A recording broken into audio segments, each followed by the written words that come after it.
Remember that day when in that tour, I say to you, one day I was corrupted, in just for close my eyes, I made 3 million pesos. Yes. I put my money over here in the locker. When the locker was 3 million pesos. In this locker were 3 million pesos. In there, I was relaxed because I had 3 million pesos.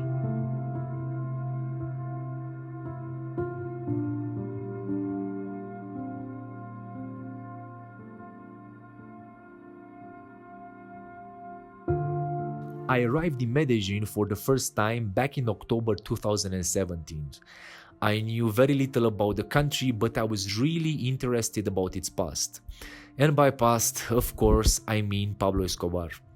That's when I met Carlos Garcia Palau, an ex-policeman who actually fought against Medellin cartel back in the 90s. The tour is one of the best experiences I've had since I started traveling back in 2015. It takes you to all the important places related to Escobar's history, the rooftop where he was killed, the rooftop where Netflix actually shot the scene, Pablo's grave, and Comuna 13, a formidable place. What I liked about Carlos was his honesty. He told me the first day we met that he was a corrupt cop, and even though he never met Pablo Escobar in person, he took money from him to save his own life. Plata o plomo, money or a bullet. Smiley, friendly, and willing to give you any kind of information you want, Carlos is the type of guy with whom you can become friends very fast. He introduced me to Juan Jairo Velázquez Vázquez, Escobar's #1 hitman, or General de la Mafia, how he likes to be called. One of my best videos is the interview with Popeye. Check it out, the link is in the description. Through Carlos, I also had the opportunity to sit down and talk to Roberto Escobar, Pablo's brother, and I'm currently working on translating the video, which is something exclusive as you won't be able to find anything similar on YouTube. But this video is about Carlos, his life back in the 90s and his actual life, his family, and his view on Colombia's current situation. I left my home back in Envigado and headed for Tablaza, Sabaneta, south of Medellin. We decided to meet in front of the police station for security reasons.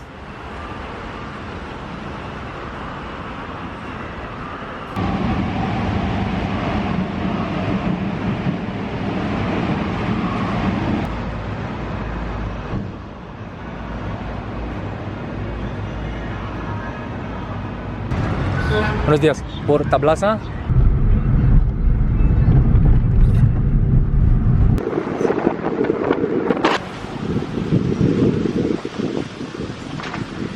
Hola, Carlos. ¿Cómo estás, mi amigo? I didn't know you live so far from Medellin. And all this place is called, this is Tablaza, it's called. That is Tablaza. That was my house. Third floor. You see that dog? This is where you live? I there I live. Ah. Not so far. So very close to the police station. Yes, I know.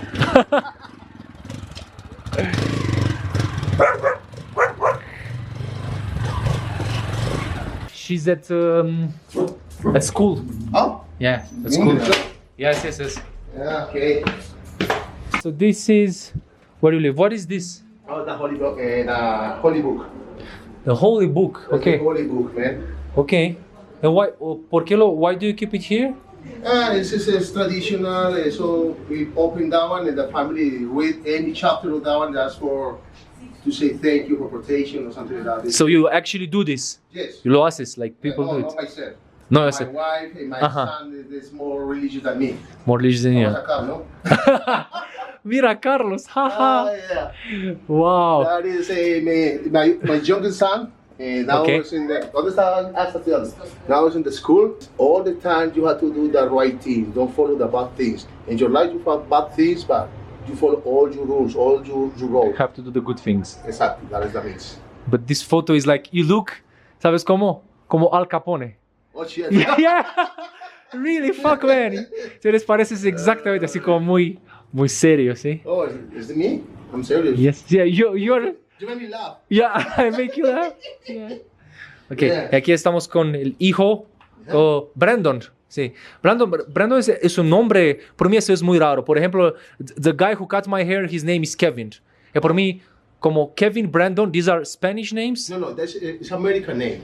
American. Un segundito. Y aquí estamos con la esposa. ¿Cómo se llama, señora? Claudia. Claudia. Así. Muchas gracias. Es American name. An American name. Okay. Okay. He's American, but he's an American to speak English. He has American.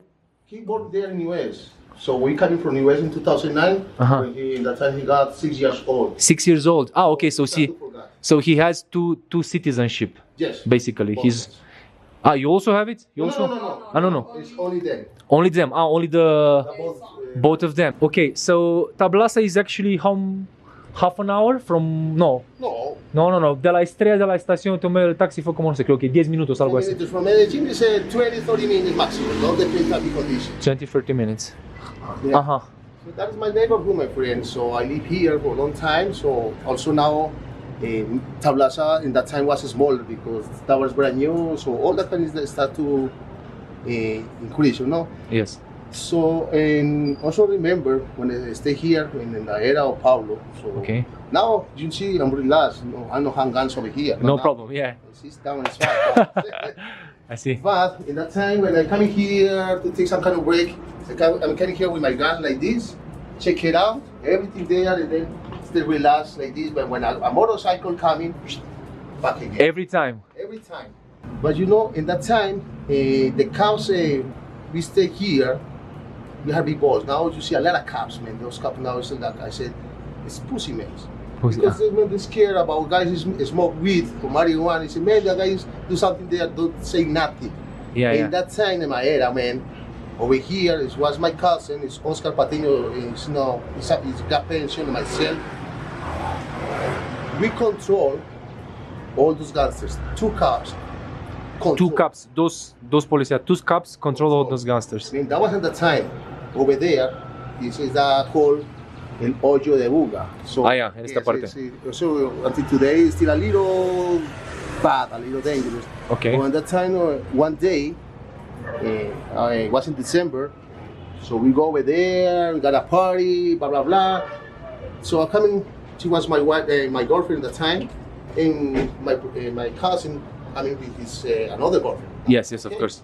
But my cousin, his arm was break. Okay. He fell from motorcycle, and all the time I got my gun. But when I start to take shots, to be drunk, like every Friday, you know. Yeah. Yes. You have to follow Carlos on Facebook. I'm going to put his Facebook here. You don't have Instagram, no? Yes, I have Instagram. You have Instagram. Okay. What is your Instagram? Garcia Palau and Medellin Paradise Travel. Okay, I'll put both of those here. Okay, perfect. Yes. Amen. So I bring my gun to my wife because, man, I'm really drunk, so I know I have problems. Yeah. Why no? My wife or my girlfriend, she had a gun over there. When I saw two guys, I know that was about guys, that thieves, you know. You feel them, yeah. It's called Chow. In that time, that was her nickname. And look at me, and then go to hit my cousin with a big knife. So I said to my cousin, "Hey, Oscar, be careful." Something like And the that. other guy, "Oh, the fuck, that's not your problem. What the fucking problem?" The guy coming here with his knife at a Texas boot. I pushed that guy, and the guy fell over there. I started to push it in his face. The guy was full in blood. That was the problem. That was I don't want to still fighting because my problem is when I start to see blood. Okay. I will be angry. Man, I be angry. Is somebody coming here to do something wrong with me? Okay, that was happening that time. So, and then I remember I had a gun. So I took that gun for my wife. From your wife, yeah. Oh, with my girlfriend at the time. Yes. I do like this. And put inside your mouth. I put it over there. Okay, so you put the gun into that guy's mouth. Into that small. Okay. So deep. So deep, and then after that you left, and the gangsters. No, okay, the guy went there in a hospital for a week. Was Okay. in coma because I pushed in his face very hard. That guy was a criminal, you know, and come to steal or to do something wrong on my family. So those gangsters over there give to my cousin and myself 24 hours to leave this place over here. To leave, to go. Leave, to go. So man, it's and then I spoke with my cousin. He said, man, those fucking guys say know how to live. He said, well, don't think so. A motorcycle, we go over there with a gun, and we start to push every single door over there with my gun over there. My cousin was behind me. He said, now who need to leave? You or me? I think you motherfuckers. What I want to know about you, Carlos, why did you decide to become a policeman in one of the most dangerous countries in the world back in the 80s, 90s? Man, it's because not have too many options. Man, I coming from the poor working class, you know. So in that time I had two options: be good or be bad. So I say like that. So man, if you live here in this area and you are a poor family, man, you don't have money to go to a to pay a university or to put my own career. I want to be journalist or reporter, man. So that was I choose to be cop. And another my friends choose to be gangsters, so, but I never saw those guys again. It's gone. And then it's, I started to be cop not because, man, I want to be cop. No. It's because I say I must have to. But in that time, when I started to work in the police department, when I started to see a lot of my friends die for nothing because a stupid guy need to collect money, I can say start to love to be cop. But that love is something like with revenge, you know, because I say, well, we say, not only me, on another cop, we want to do something else. Say, they kill my friends, so we need to bring the same things. So we have to stay there. And also, in that time, one day, many days, I want to quit to be cop. But when I say, I was a cop, those hitmen, they know me. So the only place I can get a little protection is still working here in my uniform. So that was probably a push to stay there. And then, man, my life was really crazy. And you see, I put the holy book over here because I need all the time. I had a lot of religious things. It's also because I believe in Him, but I need somebody who will give me something like that. Until today, I feeling sometimes scared. Sometimes I had a little nightmare. Sometimes because now I'm making those kind of tours, man. Yeah, of course. So it's like I say to you, it's like a therapy. But sometimes then sleeping there with my wife, I do that one because I feeling a gunshot over here in my ear. So that's still the problem. So after so many years, you still sometimes have these problems. Sometimes you have. Sometimes. Before was worse. Was all single day. Now, probably in a year, I feel it 2 or 3 times. But I don't want to say that one to my sons or something like that. They know something about Pablo, about that kind of things. It's because me. For me, it's really important those guys understand what happened there at the time here in Colombia. I said those guys, don't never do or take drugs in your life. Many of the people who follow me know a bit about of your story, that you were a policeman, then you left, and then you came back. When did you decide to make these tours? How did this start? Man, I don't know. It's when sometimes you wake up, something good happen in your life. I see be a tour guide is like a lottery in my life. Man, I'm 47 now. So what happened here, man, discrimination in Colombia is about your age. Here you're older than 40, it's really hard to find a job. Yeah, exactly. It's really fun. Man, one day I was looking something there to do in English, you know, and my English is not perfect, but people understand me. You can work, yeah. So then when the guy said, man, you can start to be a tour guide. But not immediately I don't start to make Pablo Escobar tour, no. I start to make city tour, Ari Street, all that kind of tours. Well, I see another guy start to make Pablo Escobar tour. At that time, I don't know he's Pablo Escobar too. You, what the fuck? You didn't think that Pablo Escobar can become a tour, like this can become a business. You No. didn't know that. I started in 2014. What the fuck? This is interesting because I see many people, tourists, coming here to asking for Pablo Escobar tour. So in December, in 2014, I don't remember what's that day, the guy said, man, I need you to make that Pablo Escobar tour. You okay? And the guy started to send me information for WhatsApp, what the stuff, what I had to say over here. Kind of good thing, but I said, man, that's a lot of bullshit. Yeah, the guy said, why? That is your first Pablo Escobar tour? You, yes. But man, I was a cop. I feel it that time. Even the guy said, woo, like a money. Yeah, exactly. He said, man, you're the perfect guy to make that kind of tour. Okay, I start to make Pablo Escobar tour, but I don't start to tell my personal experience. Now, start to tell things about Pablo Escobar. So it was a more general tour. Yes, Something general, more yes. general. This Okay. is that when the people coming here, is you booking for a tour, the people start to say, oh, Pablo Escobar born in that place.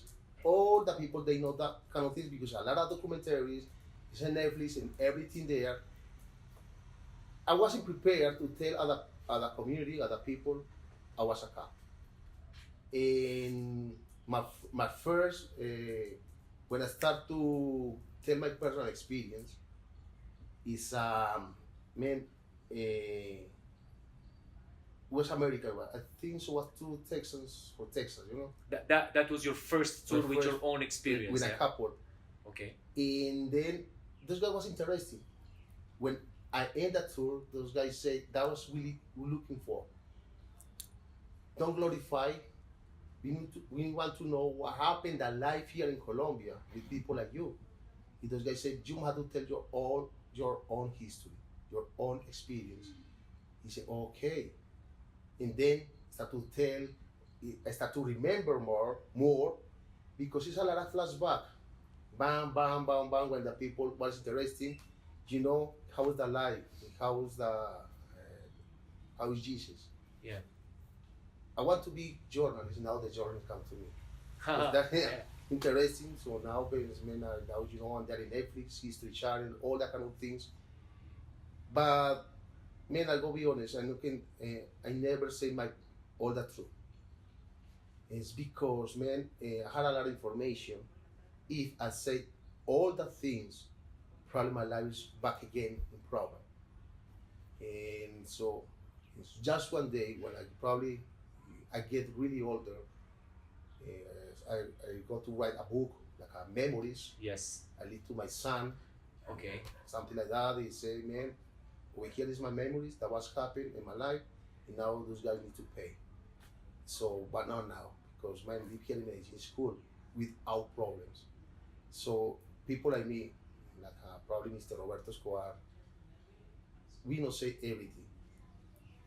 We stop.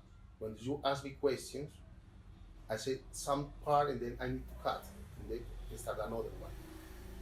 Because it's a lot of information. So in that time, I wasn't prepared to tell everything. I tell all things, but not the all things. Like you see the interview with Mr. Roberto Escobar? Yes, yes. It's the same thing that happens. So when I go over there now, Mr. Roberto Escobar and myself, before we are enemies, Yeah, of course. now we look like a friends because that is Colombia. In Colombia now, we make that peace. If I feel how the peace is good. You see people like you coming from Romania, man, Romania things is so far from here. Yeah. Man, it's a dream to see people walking here. All that kind of things. It's a good dream. Yeah, so it's my job. So man, I say, I made that peace with the guy. When people go to there to meet Mr. Roberto Escobar in person, they walk in there like a kind of Pablo's Museum, can say that way there. Yes. Yes. Roberto Escobar and myself, we start talking about the history. We start talking about what happened in his life and what happened in my life. Man.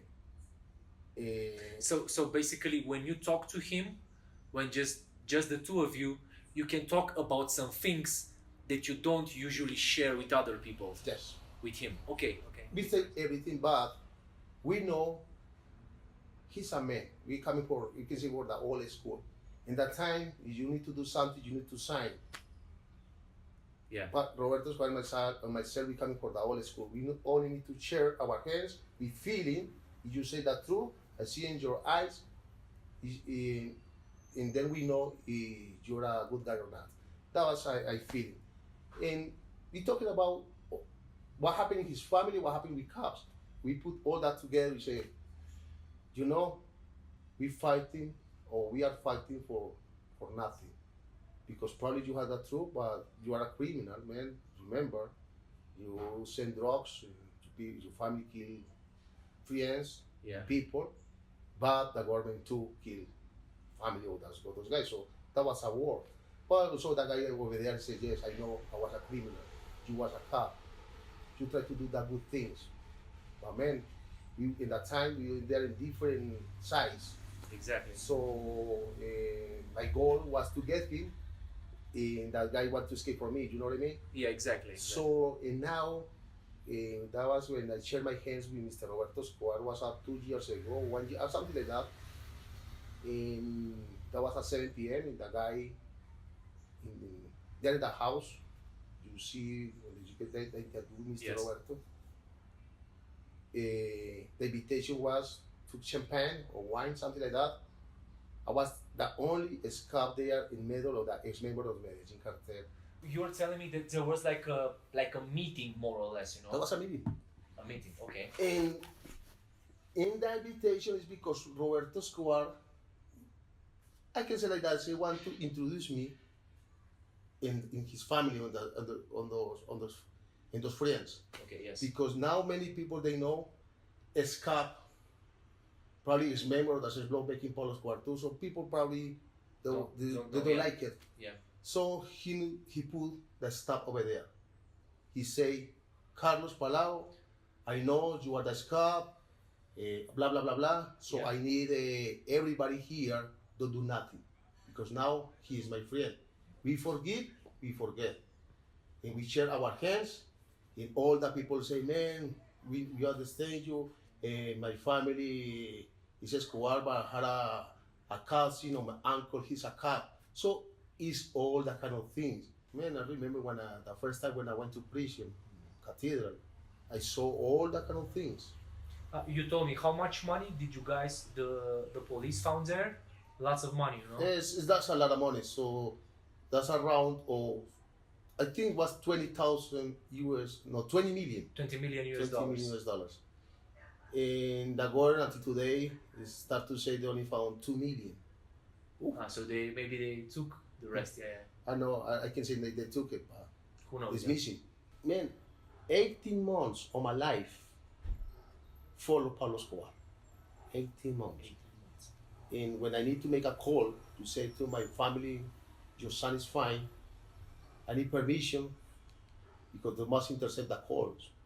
And two cops follow me. I was talking, and those guys Listening what you were talking. Yes, that was at the time. No, of course, at the time we don't have cell phones. You told me now that when you went out on the balcony, if you saw a motorbike, you were thinking about, okay, maybe there's something, there's a bad guy, there's a gangster or something, you know. It must, all the time, I'm thinking it's my last day. That was all the time I was prepared to die. I try to keep my soul in peace, you know. And all the times it's him here, you see, he stay there. Because I know I'll wake up today, but I don't know if I can back at the bed. I can sleep that day well. So in that time, all the time we say, I hope to see you.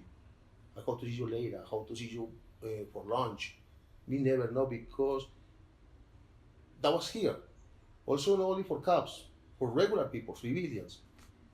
And the parks, the plazas, was empty. So the guy started to sell ice cream. That was a bad business, because anybody want at the parks to buy ice cream. Because we are really scared. We saw the people saw a park abandoned there, or a package. They run away because we think they're afraid. Also, when we in 70s, in 60s, I remember my father say, that was really nice when you see a young guy drive a motorcycle. Everybody, wow. And now, when you saw a motorcycle, Now, and that's now those hitmen here in Colombia. We're talking about Colombia. yeah, Is underage because here a guy is 13 years old or 12 or 10 years old. Kill a guy, 2, 3, 12 guys. They don't pay nothing. No go to prison. After 14, they go to prison, and then stay there. But before that, not. So that was the army of Medellin cartel. Now, we're not talking about Pablo Escobar. We're talking about all those criminals, also guerrillas too. They use religion people underage. that's why. So they used them because they knew that underage people will not go to prison. So basically, the police can do shit to them more or less. Exactly. And also, I know I think when a hitman like this kill a guy over there, and many times we got those guys don't say nothing, any word, because the most probably are scared because his family is there. He had to say something, the other guys come here and kill all his family. So that is, man, that never end. That ever end. When those family criminals start like this, man, they never end. When here is you see all the people was killed here last year, it was a lot, and you start to see the names. All the time is the same last name, because the guy killed my friend, the friend killed my friend, the family killed my family. Okay, I killed you. So man, that is why the Escobar's family, like a Roberto Escobar and all the guy, also Mr. Popeye, I made a peace with the guy. Yes. We put end, stop. Because you guys have family, you have family too. You cannot continue forever with No. this. Oh, it's crazy, man. Here, imagine now be a tour guy. Man, it's fun. Also, before 2014, I was like you. Mm-hmm. Now, I like this. Yeah. Fat. Because of good life. Good life, no, I'm very lazy to make exercise. I had other shots. You started talking about Popeye, and I just wanted to ask you something because people have been asking me about Popeye, but I didn't tell them anything. What is his official situation right now? Really bad. So he's in a bad situation. Very bad situation, man. So I remember here when he was there in the kind of problem because he was here in Guatapé in a party. That was in 2017 after I had December, my interview. December, yes. December 18, I think so. So he went there in a party, not because he was there in a party. He had a condition of freedoms, Yeah. So the problem is because who was there in the party was narcos. It's a guy is called Mr. Tom, something like that. Okay. He was the boss of the call. I cannot think it because it's called the office. Okay. So that was the problem because the DA was looking for those guys. Okay, now those guys in prison, and Popeye went there. All right. Start to check his life now. Popeye start to hide all that kind of things. But the guy, he loved to talk. Yeah. He loved to talk. Blah blah blah.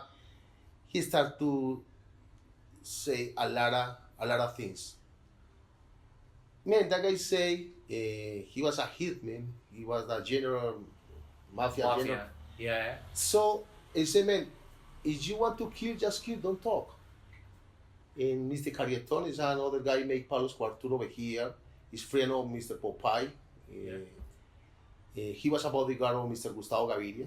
When Gustavo Gaviria died in 1990, he's become to be bodyguard of Pablo Escobar. That guy's still alive, Carrieton. Okay. So then that guy say, man, Mr. Popeye, he want to know what you think about his own situation. He said, man, say the guy, start to talk. Leave Facebook, leave Twitter, keep quiet. Don't say any more because everything you say in TV, on Twitter, stay there. Don't talk. Yeah. They never stop to talk. He's in prison. And now the situation of Mr. Popeye is really, really bad situation. Probably could be free. Could be. We never know because Colombia justice is really, that's just Colombia justice is really, I don't know what happened with the Colombian justice, but it's really bad. So it's good for criminals, not for the good people. It's just, it's just that kind of things. Okay. So Mr. Popeye got to be free, so he say he don't back here to Medellin. He's still here in Colombia because he can leave Colombia for that situation. He's not allowed legally to leave Colombia, but now he won't be able to live in Medellin. No, yes, he got to live in another city. Other part, yeah. Probably I don't know. We keep in touch. I don't know. What do you think about Colombia now? What is the situation politically, economically? Do you think it's safe to travel here? What do you think now the change in Colombia in the last, 25 years or something? Well, it's a big change. That was I back from US in 2009 because also coming here with my family. You see my son, my old son. So I need to be protection like his father, and that was I moved to Colombia. When I come here, it was completely different than Colombia I lived at that time. You left behind. So So after 9 years, no? That's 2000, 2009. Okay, so actually after 9 years, when you came back, you saw a totally different country. Oh man, all totally. More pretty girls. Oof. More Oh Jesus Christ! No, you live there in a big house. Ooh, it's crazy. yeah. And then, no, this for the pretty girls. Man, it's because the people was more warm, more happy. That Medellin started to growing up, and the culture. Now we can go over there. Before that was impossible. Now we can go over there. Comuna 13 is a good example. Yeah. You see that kind of things? I both were there for George, another graffiti artist there in Comuna 13. Man, now we can go over there. And now, so my invitation is for the people like you in Europe, in US, Canadians, Mexican, all that kind of things. Come to Colombia. Colombia, we change. Also, we need you. So, what is the most beautiful of Colombia? The people. The people, yeah. We are really warm. You're feeling, man. We are really, especially the people we live here in Medellin. Yeah. We are really open, man. Yeah, I think actually there's a very big difference between people who live in Medellin and people who live in Bogota. Bogota people are more, how should I say, fastidiosos, tal vez. Sometimes, yeah. No? You say, not me. Yeah. I said it. Yeah. Sometimes I feel like, for example, now I live there in Envigado, and when I go out just to buy something, everybody asks me where you're from. Everybody is very, very, very friendly. Oh yes, it is. It's very friendly, man.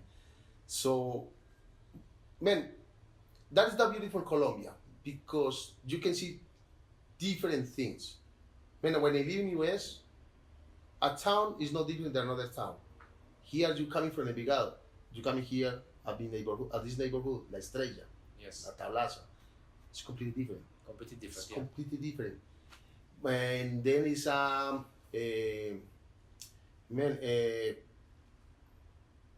but you can walk. You come here alone. Yeah. I came alone. Yeah, what happened with you? Nothing. Yeah. When the people ask me over here or say, "Oh, it's Colombia," your friend was killed here last week because it's Colombia. Man, in every single country kill people. Yeah. Man, also I know it's another city is most dangerous than Medellin. Yeah. Of course. LA it's a lot of cities. For example, like countries, if you go now, I don't know, I think Brazil is more dangerous than Colombia. From all the people you met in your tours, how can you, like, for example, how is the German tourist compared to the American tourists, compared to the Spanish tourists, Spaniards? Are there any differences between how they behave or how they show interest in the tours? Because now you making tours for 5 years, I assume you met people from all over the world. All over the world, man. Okay. It's a good culture. So did you ever have had any problems with tourists or people that said, I come on the tour with you, but I don't like it, or it's too dangerous for me, or something? Did you ever have any problems like this? Some kind of little problems. Okay. But it's probably less than 1% because for me, I don't care if you're coming from Romania, you're coming from China, you're coming from US, you have money, you are black, you are white. I don't care, man. I need to be protection. I need to make a very good tour. I need to show how is Medellin. If you want to learn about the history about Pablo Escobar, he said the most important to me is don't glorify. But when that is why the people pay a tour guide. We're talking about Medellin. Yeah, in general. In general, you pay a tour guide because you believe in the guy because that guy is a local. He know when you can go. Exactly how people that are going to come now in Colombia, they actually pay me so I can show them around. This is exactly the same thing you're telling now. Because now you know. Yes. So, I don't want to say the country, because I need to Of course. respect. So it's Of course. something that some ex guy coming here for ex country. Yeah. We start to make a tour. Okay. Also, I said he want to go at a place. I not to say what a place because. Okay, yeah. He said, "Man, we don't go over there because it's dangerous." And I want to go over there, man. It's my own responsibility. You pay for the tour, I go to make a tour. If you want to cancel that tour for that kind of things, I prefer to lose the money. Then And the guy said, "No, we got to make that tour, like you start to make that tour." But the guy, I sent the information, I sent everything. He was happy with the tour. And 2 hours later, he sent me the photo. He said me, "I'm here. There's nothing happened." You man, you are an idiot. Thank God nothing happened. But man, you are an idiot, man. If you went there, you are very lucky, because at that time was a problem there in the place. Mm-hmm. So that was happening. Another thing is I remember in that set was for the same country, but I don't want to say what's the country that one. Yeah. I remember a guy is making the Pablo Escobar tour with Mr. Popeye when Mr. Popeye was free. Yeah.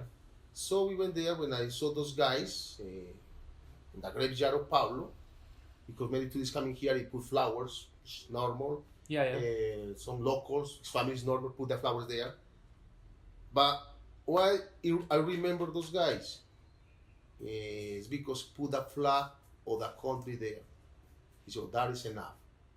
They put their country's flag. They put flag. it there on the Graveyard on the graveyard. Yeah.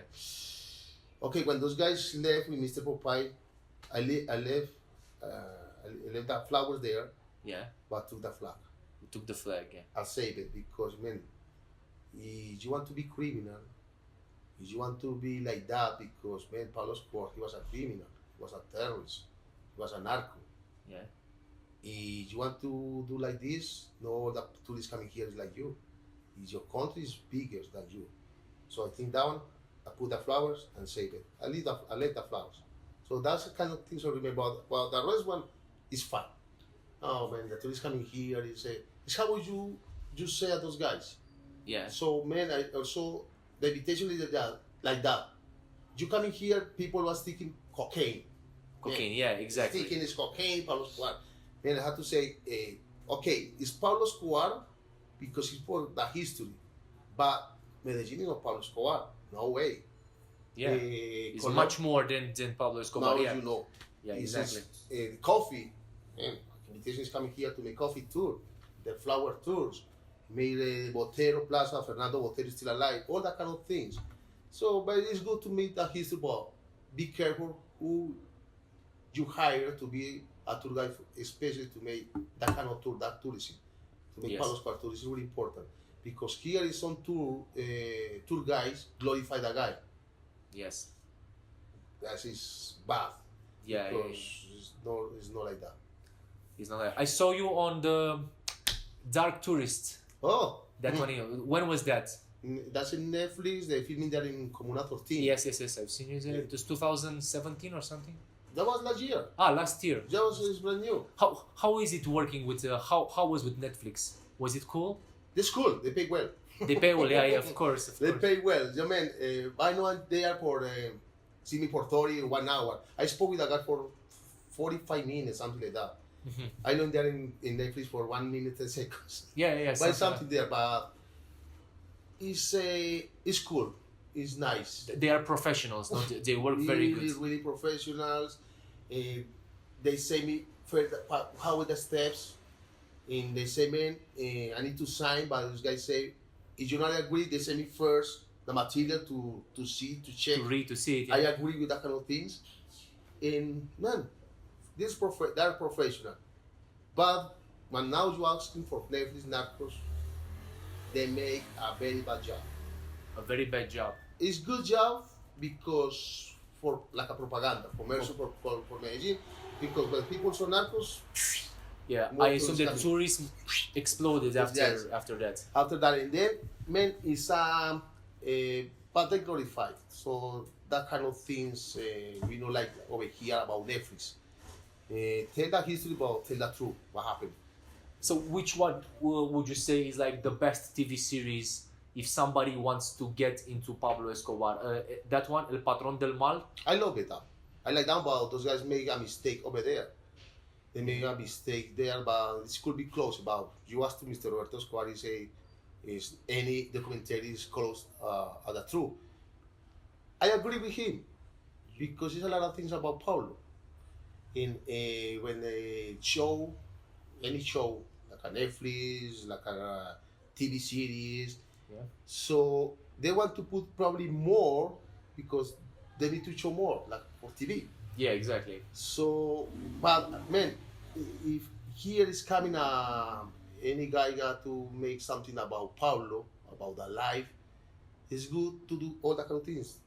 Tell with another side, another side of history, because it's good to tell, to put out two histories. Escobar's history and the civilian history. Yeah. Cops history. And then you can make a real good story. Yeah. It's for all that kind of things, because in that kind of on Netflix here it showed that one. It's really hard for cops and for the family was a victims see that kind of things. They glorify the guy, so that is really hard. That is bad. What I wanted to ask you, before meeting me, did you ever have, how many Romanians did you ever have in your tours? Did you ever met Romanians? Did you ever meet Romanians? Because you. Ah, because of me? Yes. Romanians. Man, because you. Oh, Mr. Catalin. Oh, yes. Hey, I was a friend of him. I want to meet him. I want to stay with a tour with you because it's because you. Oh, yeah, so really? Thanks for you. It's a lot of Romanians coming here. Romanians. And my Facebook is just, woo! Yeah, I'm going to tell you after this video, because I'm going to put your Facebook here and your Instagram and everything is going to be very good. Yeah. Another question. Also, Romania is really nice. I want to go over there. You would like to come to Romania? Because also you say there's a lot of pretty girls too. It's very important. No? You're crazy. What is this, Venezuelan pesos? Venezuelan pesos. That's how much do they worth? I think they're worth nothing. That's bullshit. With the inflation they have there? You don't can pay any. That's for you, man. You don't need one. That's for you. You have so much. You're fucking crazy. And now you are rich. Yeah, now I'm rich. So I have like 1 billion Bolivarianos pesos. Allá arriba, yo creo que están ahí. Okay, that's the photos, because I have more photos. That was when I get married. Okay. Carlos, look at you. Our wedding. Yeah. Nuestra boda. Nuestra boda. That was me. That's my wife there at the time. So nice. It's here. More over here. That was a commander. That was me. Long time ago, no. Thin, no fat like me. No. Big difference, no? Check it out. And a lot of donuts. Donuts? Oh, look at you! Wow. Yeah. Look at me, Carlos. So, how old were you here? 20, something? No, here was a little older. Here was 25, 6, something like that. 25, 26 years old. Like something like that. Something cool. Like that. You said that from all your old squads, okay? No, not squad. The regular cops, we graduated in 1990. I guess. 352 police officers. 152, yes. I say we only still alive 3. 3 still alive. 3 still. So it's the guy, myself, and another police officer. Another police. That was taken there in the airport, local airport. No, international airport El Dorado in Bogota. Remember that day when in that tour, I say to you, one day I was corrupted, and just for close my eyes, I made 3 million pesos. Yes. I put my money over here in the locker. When the locker was 3 million pesos. In this locker were 3 million pesos. In there, I was relaxed because I had 3 million pesos. I remember the whole. We talk the whole because another cast like this. Now I start to see the photos over here.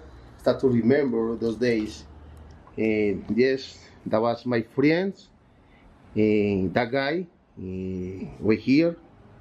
He was killed there in Bogota. He went there a bad place in Bogota. It's in Chapinero. Chapinero, I know. So the La Caracas is really bad place. Okay. And he went there in a bad nightclub. Okay. Prostitution nightclub. Okay. In a woman, because the guy was really drunk. I don't know what happened.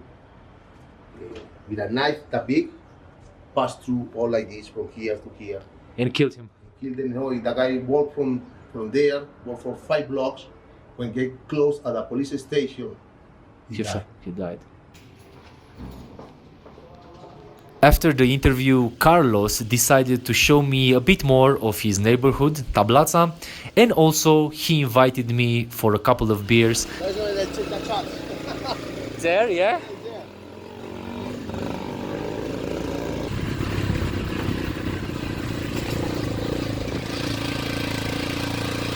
Okay, so the police station, right? This is the police station. The police station there. Okay. So man, that is the place in all the time I stay here. Here. Everything when you see me there in Facebook, it does. So when you do your live shows, Live shows in Facebook. But you know that sometimes you do them, you don't say anything, you just stay there. Exactly. Now I start to talk because I don't take any shots. So Yeah. When I get drunk, all the time is here. All the time is here. Perfect. So that is the man, is the place you see. He's All the time. I love to come here. Yeah. Because here I don't steal anything. So when I ask for something, I pay him immediately. When I'm very drunk, these guys take care about all that kind of things. Your phone and everything you have. All that kind of things. So it's a good area. His name is Mr. Carlos. And it's Hola. Mr. Catalin. He's coming from Romania. Romania. Okay, so this is called La Cueva. So La Cueva, the cave. The cave, something like that. The cave. So those. Pilsen, you want? Which one you say for me is perfect. That's Pilsen. Yeah, they are crazy with billiards here, with pool. Everywhere you go in Colombia, and especially in Medellin, you see people just playing pool. Doesn't matter if you're in Medellin or in Bogota. It doesn't matter if it's morning or late at night or I don't know, in the evening. Everybody loves that. Cheers, man. That's my first one. So later I'll go to make a beer night. Yeah. I don't think so, no, because tomorrow I need to go to Guatapé. So tomorrow I have to go to Guatapé. What I wanted to tell you, thank you for everything you've shown me in the last. When we met the first time, I think it was 2017, October, something like that, when I came here. And I will be back to Colombia many times. And we'll go on tours together. I have to tell them because they don't know. We have 2 tours. We'll go in May. Carlos, otra vez muchas gracias. Okay, you're welcome, and Ben. Thank you very much. You are the best. You know that is my neighborhood, so that people that want to come here for your country, whatever, very welcome. Everything's safe. Man, it's safe. That is the real life. It's no, they are the high class. The real life. The real life. Thank you very much. Bye.